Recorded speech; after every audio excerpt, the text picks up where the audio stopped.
বাসায় যদি বাচ্চা থাকে তাহলে সব সময় বাচ্চা যেটা খাবে সেই খাবারটার প্রায়োরিটি আমরা মায়েরা আগে দেই। সবাইকে আসসালামু আলাইকুম, কেমন আছেন সবাই? আশা করছি যে যেখান থেকে বসে আজকের এই ভিডিওটি দেখছেন সবাই অনেক ভালো আছেন। আলহামদুলিল্লাহ, আমিও অনেক ভালো আছি। আজকে আমি আপনাদের সাথে খুবই মজাদার একটা ডেজার্ট রেসিপি শেয়ার করব। আর ডেজার্টটা তৈরি করার জন্য আমি এখানে 3টি ডিম নিয়েছি। আর এই ডিমগুলো আমি প্রায় 15 থেকে 20 মিনিট আগে ফ্রিজ থেকে বের করে নরমাল করে নিয়েছি। ডিমটাকে খুব ভালোভাবে ফেটিয়ে নিব।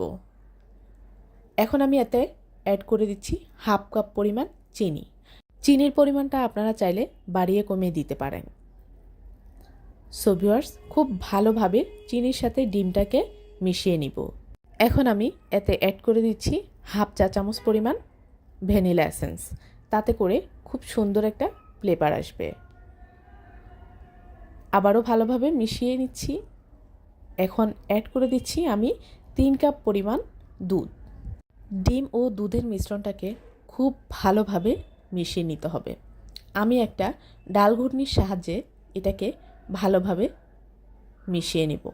দুধ ও ডিমের মিশ্রণটা মেশানো হয়ে গেলে আমি এটাকে একটা সাইড করে রেখে দিব। এখানে আমি 8 পিস মাঝারি সাইজের পাউরুটি নিয়েছি।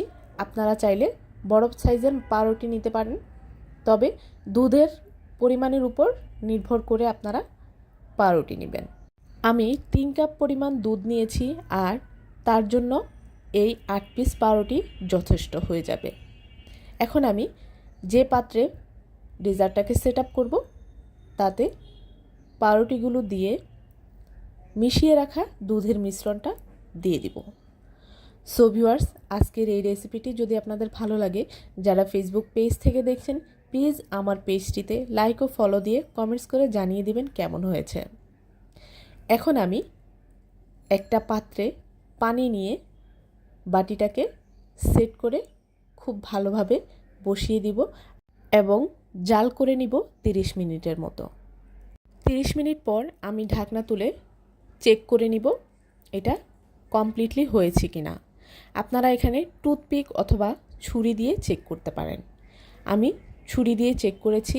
যদি টুথপিকে বা ছুরিতে লেগে থাকে তাহলে বুঝবেন হয়নি, আর যদি লেগে না থাকে তাহলে বুঝবেন হয়ে গিয়েছে।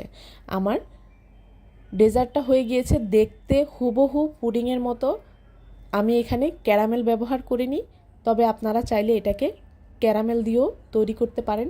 দেখতে যতটা লোভনীয় হয়েছে ঠিক খেতেও ততটাই সুস্বাদু। সো ভিউয়ার্স, রেসিপিটি ভালো লাগলে যারা ইউটিউব থেকে দেখছেন প্লিজ আমার চ্যানেলটিতে সাবস্ক্রাইব করে পাশে থাকা বেল আইকনটি ক্লিক করে রাখবেন, এমন আরও নতুন নতুন রেসিপি পাওয়ার জন্য। সবাই ভালো থাকবেন। আল্লাহ হাফেজ।